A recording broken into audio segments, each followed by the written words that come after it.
All right, Truth Seekers, hello. So we're going to go ahead and cover an update on Ingersoll Lockwood website. Mysterious group.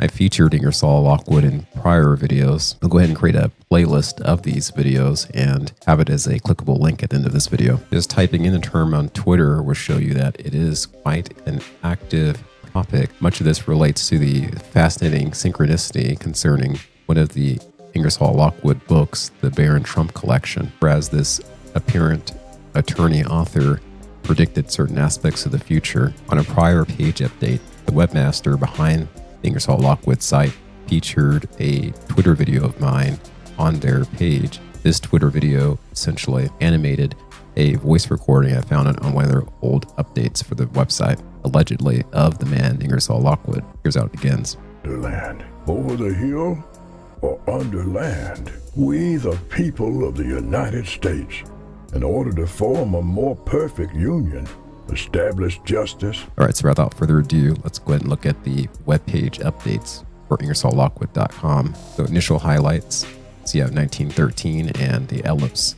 We'll go ahead and take a look at the ellipse here. It's the search warrant filed under seal for the location of Florida by the Judge Honorable Bruce Reinhardt. And this matches with the controversy about the FBI agents' search warrant on Donald Trump's Mar-a-Lago compound for the allegedly classified documents Trump held in 1913. Links to Investopedia article, 1913 Federal Reserve Act, definition of why it's important. First period, links to General Flynn's book 5GW. At cursory glance, it may be easy to conclude that this whole operation must be some sort of grift to support Michael Flynn's career as an author. And I don't think this advert for an autograph with a challenge coin for the price of $50 really helps the case that it's not grifty. But I do not have knowledge of the interrelationship of Flynn with the webmaster or members of the Ingersoll Lockwood group. And I think it could be taken as a silver lining, regardless of Flynn's true interests, whether they be purely pecuniary or for public engagement and enlightenment. The silver lining is that if many millions of Americans and even people around the world, other countries, read literature such as this, they would have firmer understanding of the possibilities of manipulation. And just being aware of the possibilities helps to guard one against manipulation. It's better to grift here than on some sport. Continuing on, we have the highlightable agencies, which are not a new update.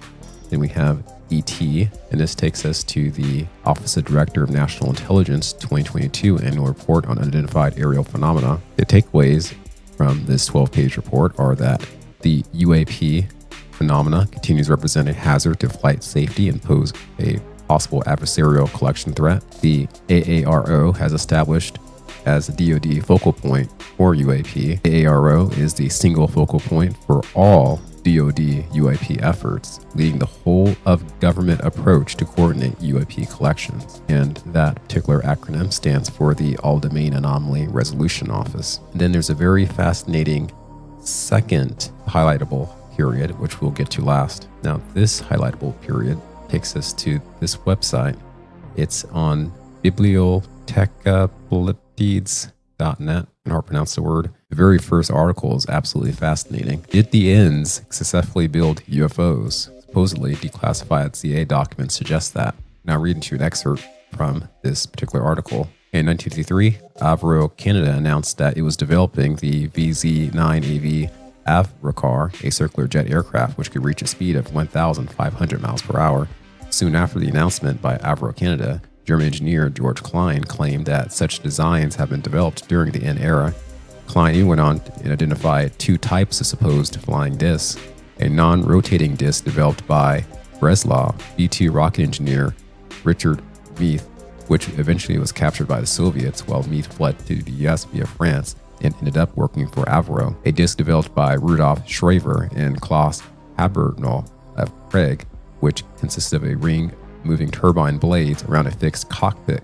Klein claimed that he had witnessed this craft's first manned flight, 14th of February 1945, when it managed to climb to 12,400 meters in 3 minutes and attained a speed of 1,400 miles per hour, over 2,200 kilometers per hour. And it's noted that this document is available in the online archives of the CIA, and it mentions George Klein. And so you're taken to this document here, which I don't really have time to address in this video, but it's available. Then you have the C. Go ahead and click on that. C takes us to a Google Earth reference. There's a very specific location in Antarctica that it takes us to. This was featured previously on the website.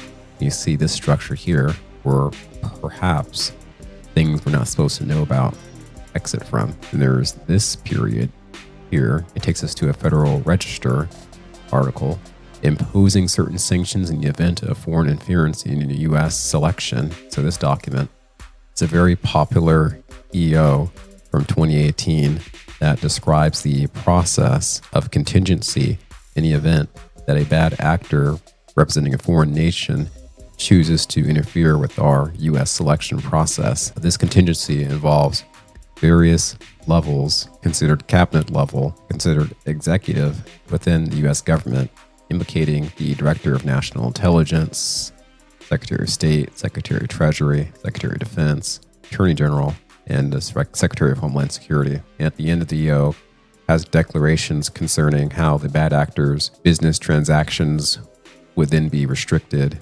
which for a time some have been presuming that there are household names and some we don't know who are under the enforcement of this EO, although the proceedings are not public. Such possibilities are difficult for me to wrap my mind around. While I'm aware of the FISA court and the secrecy there, I'm not aware to the extent at which entire proceedings can be undergone without public disclosure. The S here was featured previously and links to an Abraham Accords webpage for Department of State. And this area here, go ahead and click on it. It leads to this eureka.org article. Scientists demonstrate time reflection of electromagnetic waves in a groundbreaking experiment. Scientists have hypothesized for over 6 decades the possibility of observing a different form of wave reflection known as a temporal or time reflection, in contrast to spatial reflections, which arise when light or sound waves hit a boundary, such as a mirror or a wall at a specific location in space. Reflections arise when the entire medium in which the wave is traveling suddenly and abruptly changes its properties all across space. At such an event, a portion of the wave is time reversed and its frequency is converted to a new frequency. Well, guys, to date, this phenomenon has never been observed by electromagnetic waves. The fundamental reason for this is the lack of evidence is that the optical properties of material cannot be easily changed at a speed and magnitude that induces time reflections. However, in a newly published paper in Nature Physics, researchers at the Advanced Science Research Center and CUNY Graduate Center detail a breakthrough experiment in which they are able to observe time reflections of electromagnetic waves in a tailored metamaterial. Using sophisticated metamaterial design, we're able to realize conditions to change a material's properties in both time, abruptly, and with a large contrast. This feat caused a significant portion of the broadband signals traveling in the metamaterial to be instantaneously time reversed and frequency converted. The effect forms a strange echo in which the last part of the signal is reflected first. As a result, the researchers also demonstrate that the duration of time-reflected signals was stretched in time due to broadband frequency conversion. As a result, if the light signals were visible to our eyes, all their colors would be abruptly transformed, such that red would become green, orange would become blue, and yellow will become violet. To achieve their breakthrough, the researchers used engineered metamaterials. They injected broadband signals into a meandered strip of metal that was about 6 meters long, printed on a board and loaded with a dense array of electronic switches connected to reservoir capacitors. All the switches were then triggered at the same time, suddenly and uniformly doubling the impedance along the line. This quick and large change in electromagnetic properties produced a temporal interference and measured signals faithfully. What's your favorite idea?